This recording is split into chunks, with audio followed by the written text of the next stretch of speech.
पटना गाय घाट shelter home मामला लगातार बिहार में सुर्खियों में है और आज पटना हाई कोर्ट में सुनवाई हुई थी जिसमें एएसपी सचिवालय काव्या मिश्रा और पटना के एसएसपी मानवजीत सिंह ढिल्लों खुद जज साहब के सामने मौजूद थे। क्या कुछ सुनवाई के दौरान हुआ, हमारे साथ बात करने के लिए पीड़िता की वकील मीनू जी हैं। मीनू जी, वंदना गुप्ता की तो गिरफ्तारी हो गई है और पटना गाय घाट शेल्टर होम मामला लगातार बिहार में सुर्खियों में है और इस पूरे मामले की जांच जो एसआईटी कर रही है, आज सुनवाई के दौरान क्या क्या हुआ और जिस प्रकार से जांच जो चल रही है लगातार, इसमें जो कोर्ट है वो एसआईटी के कामों से खुश है और सुनवाई के दौरान क्या क्या बातें हुई, क्या क्या हुआ, कोर्ट की प्रक्रिया क्या हुई। कोर्ट का मुख्य जो एक डायरेक्शन था आज की सुनवाई में और उनको अपियर कराने का जो उनका मेन मकसद था, उनसे यही पूछना कि जो भी अनुसंधान हुई क्या वो संतुष्टपूर्ण है, क्या उनको खुद वो उससे सेटिस्फाइड है। कौन क्या ये बात पूछ रहा था? जस्टिस आशुतोष कुमार जो इस केस को अभी देख रहे हैं, उन्होंने एसएसपी और एएसपी काम्या मिश्रा जो इस केस की एसआईटी टीम की जो चीफ है, उनसे पूछा कि क्या ये संतुष्ट है इस तरीके की इन्वेस्टिगेशन से।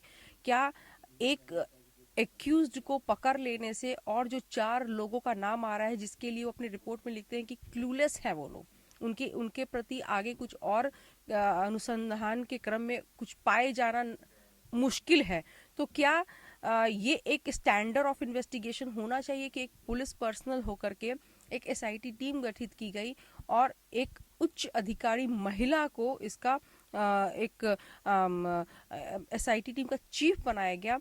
तो वो उनके मुंह से ये बात क्या अच्छी लगती है कि हमारे पास अब क्लू नहीं है।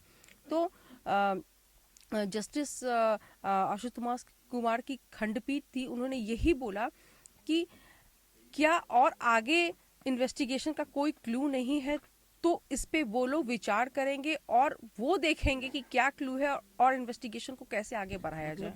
एसआईटी का कहना है कि ये जो पूरा शेल्टर होम जो मामला था, इसकी जांच जो है वो अंत हो चुकी है। हाँ, अंत हो चुकी है अब और इसमें कुछ है नहीं। एक ही में चार्जशीट फाइल हुआ और दूसरा जो केस था 13/22, उसमें तो लैक ऑफ एविडेंस के कारण इनको कुछ मिल नहीं रहा, तो उस केस को तो वो लोग आम तौर पे साफ तौर पे कहे कि वो लोग खत्म ही कर रहे थे कि उसमें कुछ नहीं मिल रहा, जबकि पुलिस रिपोर्ट, पुलिस पेपर को जो आज उनसे मांग की गई है और आज उसकी स्टडी के लिए जस्टिस ने और टाइम आगे लिया है कि उस पे वो डिटेल स्टडी करके वो क्लू देंगे कि भाई अब इन्वेस्टिगेशन किस तरीके से होनी चाहिए, क्योंकि वो बिल्कुल असंतुष्टजनक जो आज बातें कही गई कि लैक ऑफ एविडेंस है, हमने सबको एग्जॉस्टिव इन्वेस्टिगेशन किया, उसमें कुछ नहीं मिला, तो ये वो मानने के लिए तैयार ही नहीं है और कोई भी मानने के लिए तैयार नहीं है कि जब 2 लड़कियां इस बात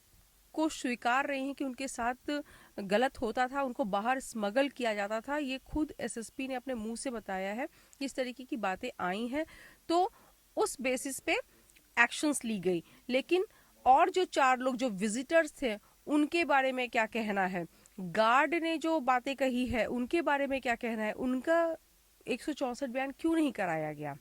तो बहुत सारी लैक्यूनाज हैं जिसके बारे में स्पष्ट रूप से प्रश्न उठाए गए हैं और उस प्रश्न को की जवाबदेही अब एसआईटी टीम की है और इन सारे बिंदुओं पर उनको फिर से कोर्ट को 8 दिसंबर को सारी बातों को रखनी है। एक चीज और है, जो पूरा आज जो सुनवाई हुई जिसमें एसआईटी का कहना है कि अब आगे का जो जांच है वो खत्म हो चुका है, यही ना, मतलब आगे कुछ क्लू नहीं है। उनका साफ तौर पे यही इशारा था कि अब कुछ नहीं मिल रहा, अब कुछ नहीं मिल रहा, कुछ मतलब नहीं, मतलब अंत ही ना कहेंगे इसको। जी बिल्कुल, कुछ नहीं मिल रहा है। बिल्कुल। लेकिन सबसे बड़ी बात है, पीड़िता अपना बयान देती थी उस समय, आपको याद होगा कि शेल्टर होम से लड़कियों को मतलब किसी और के पास भेजा जाता था, तो आखिर किनके पास भेजा जाता था। वंदना गुप्ता की गिरफ्तारी हुई होगी, पूछताछ में ये बातें, वो भी लोग तो दोषी हैं जिनके पास लड़कियों को सप्लाई किया जाता था, भेजा जाता था, उन लोग की गिरफ्तारी क्यों नहीं की एसआईटी। इस मुद्दे पे भी बहस हुई, इस मुद्दे पे भी चीजों को रखी गई। साफ तौर पे ये कोर्ट द्वारा ये पूछा गया कि ये तो एक फैसिलिटेटर थी इस क्राइम की, ये तो बस एक मोहरा थी जिसके द्वारा ये क्राइम को अंजाम दिया जाता था, लेकिन किनके लिए किया जाता था, उस उन लोगों का नाम उन क्यों उन नहीं? हाँ, उन लोगों के बारे में इन्वेस्टिगेशंस के लिए कहा गया है कि और कौन से लोग हैं। इवन साफ तौर ये पे आप कोर्ट बात रखी है जज साहब के सामने? ये बात खुद कोर्ट ने रखी है पुलिस के सामने कि उन लोगों का क्या, ये तो बस एक फैसिलिटेटर थी, क्राइम को फैसिलिटेट कराती थी ये, लेकिन वो जिन लोगों के लिए किया जा रहा था वो कौन लोग हैं, जब ये कोर्ट खुद बोली। जी हाँ, तो ये सारी बातों को बहुत सीरियसली लिया SIT गया ने है। क्या बोला? एसआईटी का कहना है कि हम लोगों को उन लोगों के बारे में नहीं पता। तो वन्ना गुप्ता से तो पूछताछ में पता चलता है ना। हाँ, तो ये पूछा नहीं, उस इस समय बात गिरफ्तार की तो SIT को इस पूछा। बात पे भी कोर्ट ने उनके समक्ष ये प्रश्न रखा कि क्या आपने स्पेशल इंट्रोगेशन, एक्सक्लूसिव इंट्रोगेशन किया है क्यों से। इन्होंने कहा हाँ किया है, लेकिन तो एएसपी काम्या मिश्रा का यही कहना था कि 1 साल के बाद हुआ। कोर्ट ने इसमें स्पेसिफिक टिप्पणी की कि इस लाइन का सहारा मत लीजिए, क्योंकि एक अगर महिला तुरंत तत्काल अपने आप हिम्मत नहीं कर पाती, साल भर के बाद करती या 1 महीने के बाद करती, तो उस टाइम गैप को इसकी कमजोरी नहीं बना सकते कि 1 साल के बाद अगर उसने इस बात की खुलासा किया है तो वो क्राइम उसके साथ 1 साल पहले नहीं हुआ हो। उस समय उसकी क्या परिस्थिति थी, आज की डेट में उसकी क्या परिस्थिति है, उसको भी देखना होगा कि उसने उस समय क्यों नहीं बोला, क्योंकि वो वहां के कस्टडी में थी। वो कैसे मुंह खोलती उस महिला के बारे में, सुपरिटेंडेंट के बारे में। यह केस डायरी में बिल्कुल साफ साफ लिखा गया है कि अगर कोई भी उनके खिलाफ बोलता था तो उसे बुरी तरीके से मारा जाता था, पीटा जाता था, खाना बंद कर दिया जाता था और उसके साथ बुरी तरीके से टॉर्चर। तो इन बातों को खुद कोर्ट ने बहुत अच्छी तरीके से समझा है और इस चीज को समझते हुए उन लोगों को समझने को कहा है कि आप भी समझ। 12 दिसंबर को अगली सुनवाई है और उस सुनवाई में भी बहुत सारी अहम आज सुनवाई में क्या बोला गया कि ये चीज हमको चाहिए, कोर्ट ने बोला? नहीं, कोर्ट ने भी फर्दर इन्वेस्टिगेशंस की इच्छा रखते हैं एसआईटी टीम।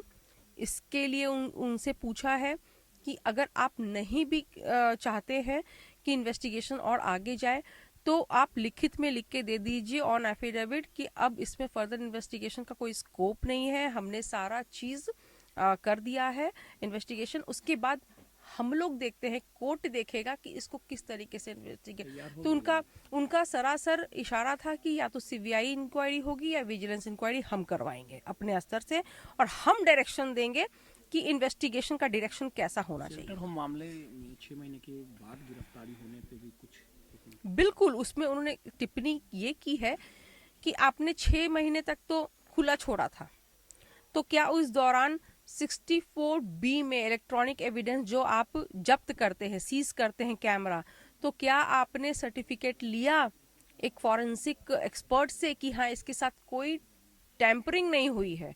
मतलब टैंपरिंग का मतलब कि उसके साथ कुछ छेड़छाड़ नहीं किया गया है क्या। ये सारी चीज की कमी है इन्वेस्टिगेशन में। उन्होंने नहीं लिया है, उन्होंने बोला कि हमने नहीं लिया है, हमने बस एक फॉरेंसिक जांच कराई है उसकी, लेकिन एक्सपर्ट से कोई ओपिनियन नहीं लिया है। क्यों लग गया ये बोली SIT काव्या मिश्रा कुछ बोली इस पे? हाँ, उनका यही उनका तो वो नहीं, उनका इंटेंशंस कोर्ट ने रीड कर लिया कि वो इस मैटर को एक पर्दा गिराना चाहती हैं और इस मैटर को वो पहले से मान चुकी हैं कि नहीं ऐसा कुछ नहीं था, क्योंकि उनका ये कहना ही कि 1 साल के बाद हुआ है वो अपने आप में एक बहुत संदेहास्पद स्थिति पैदा कर दी है। तो कोर्ट ने इस पर टिप्पणी करते हुए स्पेशली उनको बोला कि आपने माइंड मेकअप कर लिया है कि ऐसा कुछ है ही नहीं। कुछ रखी हमने बताया है कि पूरा जो कोर्ट जिस बात को बार बार दोहरा रही थी कि क्लू कहाँ से आए, तो मैंने कहा कि क्लू है, इस पूरे पुलिस रिपोर्ट में ही क्लू है, लेकिन इसे अच्छे तरीके से देखा नहीं जा रहा या जानबूझ करके नजरअंदाज किया जा रहा है। 8/12 देखिए सीधे तौर पे जो वकील थी पीड़िता के मीनू कुमारी, वो बता रही थी सुनवाई के दौरान क्या कुछ बातें हुई। अगली सुनवाई में इन लोग को बुलाया गया है ना, अगली सुनवाई में फिर काव्या मिश्रा को कोर्ट में प्रस्तुत होना है, पटना SSP को प्रस्तुत होना, और किस दिशा में क्या कुछ फिर से जो एविडेंस रहेगा, क्या कुछ SIT टीम निकालती है, ये तो आने वाला समय बताएगा। रोहित, नटराज न्यूज़, पटना।